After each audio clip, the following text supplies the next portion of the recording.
Welcome, welcome, welcome to another upload where today I'm going to be talking about a challenge that's out there about the LG TVs. Something that has been out there for a little bit, and it's kind of known that the LG TVs struggle with this. But before I get into it, if this is your first time stopping into the channel or checking out a video of mine, appreciate you taking a second to watch it. It means a lot to me. If you end up liking anything about the video or the content itself, leave a like on the video. Really helps out the visibility. If you find anything helpful here, that also gets it out there to more people that might find it helpful. If you're unsubscribed, you're returning a viewer, appreciate you coming back and watching the video.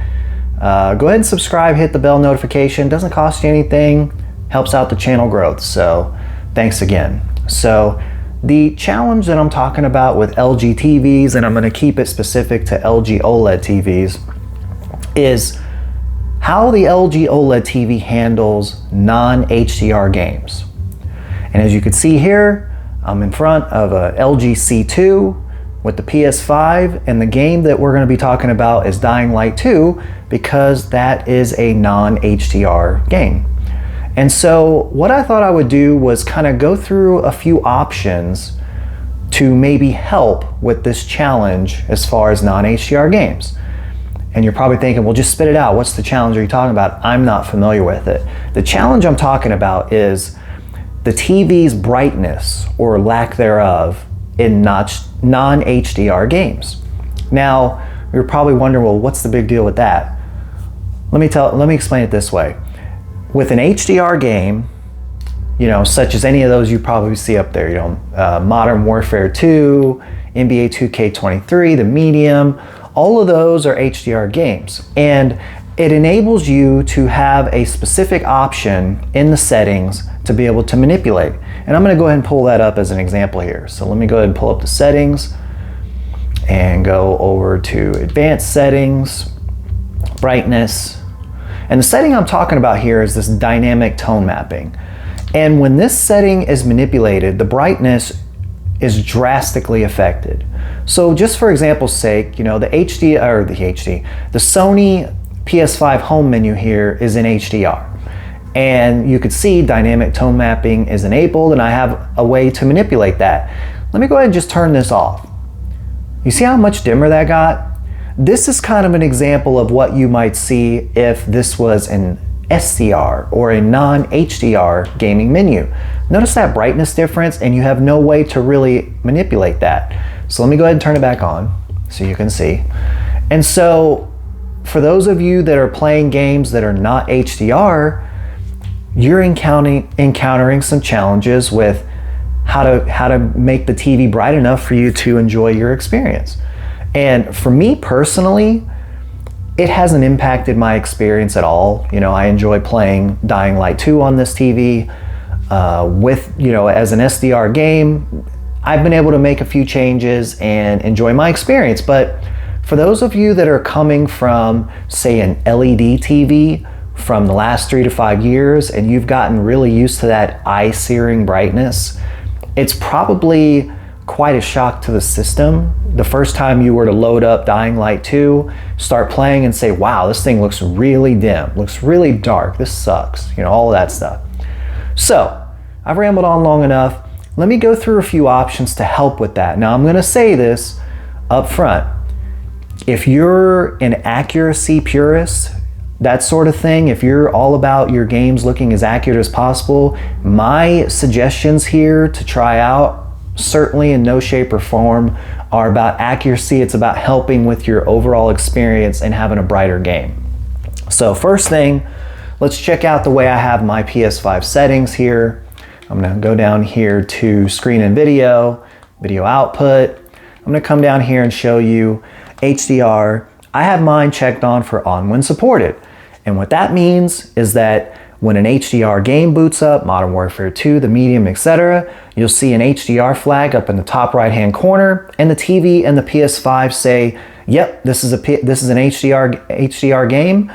That's what we're going to play it in. When this is selected to on when supported, if you boot up, say, Dying Light 2, which is not an HDR game, you won't see the HDR flag, and you're gonna have a different set of settings to be able to manipulate in this menu here that I'm about to pull up. So when you go to your picture mode, instead of it saying HDR select mode for Game Optimizer, it's not going to say that, and you won't have access for dynamic tone mapping. You won't be able to manipulate that. So enough talk about that. Let's go ahead and boot it up and show it as an example. So I'm gonna go back to Dying Light 2 here.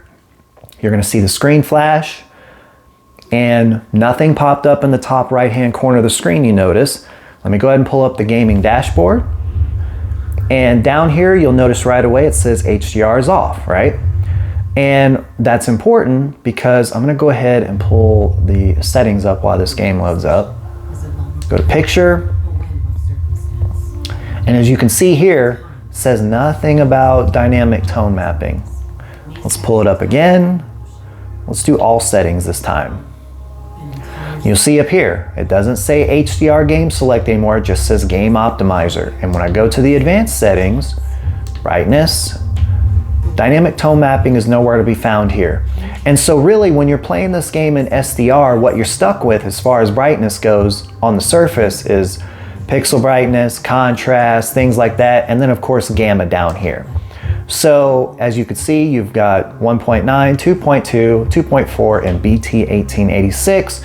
And I will tell you right away that typically when you manipulate 2.4 and BT1886 on these TVs, there's not much difference. I'll go ahead and do it just for example. The screen got a little more dim. When I toggle 2.4 and BT1886, to my eyes, nothing going on here. The change doesn't happen until you go to this 2.2, which is where I had it, brightens it up a little bit, and then if you really want to go brighter, for gamma at least, you go to 1.9. So as an example, this would be the first sort of option you could look at as far as adjusting brightness on your TV is going into the settings and manipulating the gamma. So again, I'll run through it again. You see it got way darker. 2.4 is gonna do basically nothing. So your next stage to get a brighter image, go to 2.2, got brighter, and then of course 1.9. The counter to that is when you have this up here at 1.9, the image is what I'm gonna call, it's gonna look kind of airy. You know, it doesn't have a real good contrast to it. It just looks a little bit off. So just for sake of the video here, I'm gonna go ahead and set it back to 2.2. And I'm gonna go ahead and get to the next option here. So let's go ahead and get back into the game dashboard. We're gonna go into the gaming optimizer. And here's where your next option is gonna be as far as manipulating the brightness. You're gonna go to the picture tab. And what we're gonna do is we're gonna take a look at black stabilizer and white stabilizer. Now, these two, as they are set, are how they're gonna be out of the box, 10 and 10. But let's take a quick look at how it changes the picture. Let me clear this off real quick. I'm gonna go in,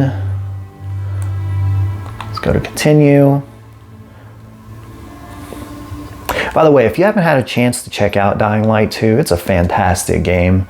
I'm typically not, in the past I wasn't all about open world type of games, but this game is really fun. I mean, you can just come in here and go around the city and get into all sorts of trouble, different things aside from the missions. But anyway, as this loads into where I last left off, let's go ahead and go all the way outside because it should be daylight still. It is. So that way you can get a clear view of what's going on here. So we're looking kind of up here at the sky. As you can see, the way I have my settings set up here, this looks fine to me. But if you're used to an LED super eye-searing brightness panel, this may seem really dim to you. So let's go in here to the game optimizer and let's mess around with the black and white stabilizers, and I'll show you what exactly they're going to do to the image. So on black stabilizer, if you take this and drag it all the way up, I don't know how well this is translating on camera, but the image got significantly brighter overall. Let's go all the way to the bottom and then back up so you can see it. So this is all the way down, and as I go up, all the way up, it is drastically brighter. Just kind of look around here. And while it may not look super crisp, contrasty, it's significantly brighter, and it may alleviate some of those troubles with how you're thinking the TV as far as, man, it's way too dim. Let's back up. White stabilizers are going to have much less of an effect, but it will have somewhat of an effect. So let's go ahead and drag it all the way down and then all the way back up. So when you go up to the top here, it makes things dimmer. As a guy just walks up in my face, what's your problem? When I go all the way down here to 0, the lighter colors and the image, like look at the clouds. Let's just focus on the clouds. See how much whiter the clouds got? And they're more significant as far as what you could see. That's what I'm talking about with the white stabilizer, dragging it down to 0. So if you're keeping score at home, if you want to try the next option, which is black stabilizer, all the way up. I'm gonna go ahead and reset this and white stabilizer all the way down, that will increase the brightness of your image. And then there's gonna be one more option to consider, which is going to require me actually to back all the way out of the game here. So let me close it. Here's the third option that you can try, and that is to go back into your PS5 settings. Let's go down to screen and video output. Oops, not that one. Let's go down here back to HDR and go ahead and turn it as always on. And what you're going to get now is, regardless of the game being HDR or non-HDR, it will force HDR gameplay now. So we're going to go back into it and we're going to take a look at the difference. So now when the game loads up, you notice the HDR flag now populates in the top right hand corner. And as I pull the game dashboard back up, you can see the HDR flag is now turned on. So we know HDR is working again. And I'm going to skip. So I'm going to back out of that, and I'm going to skip through all this and get back to that exact same scene. So bear with me. All right. Immediately here on the home menu, I can see that it's overall a bit brighter now. So we're going to go back to continue, go back to that same scene, or that same point in the map, or whatever you want to call it, at that base, this little safe zone.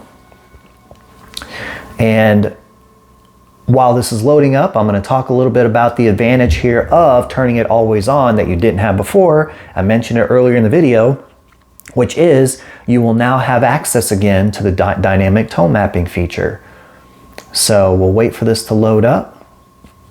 We're back down here in the dungeon, or whatever you want to call it. And as I run through the darkness here, you can see, you know, overall doesn't look too bad with the forced HDR on. Let me get back up here, basically in the same area. And overall, image appears to me to be much brighter. Okay, now let's go back into the game optimizer. We're gonna go back to the picture tab. And now, when we scroll down, we see we have access to the tone mapping. So just for an example's sake, let's click it to off.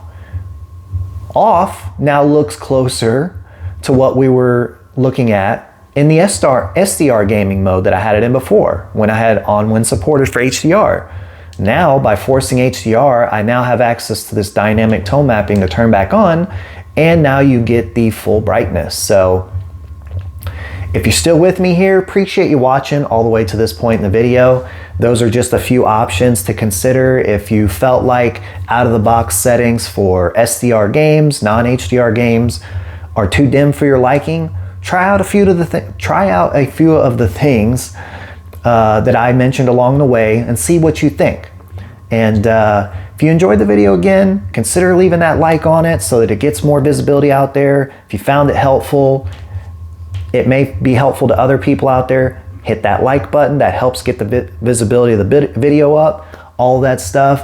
And if you're new again, hit the subscribe button, hit the bell notification so that you're notified when I do an upload.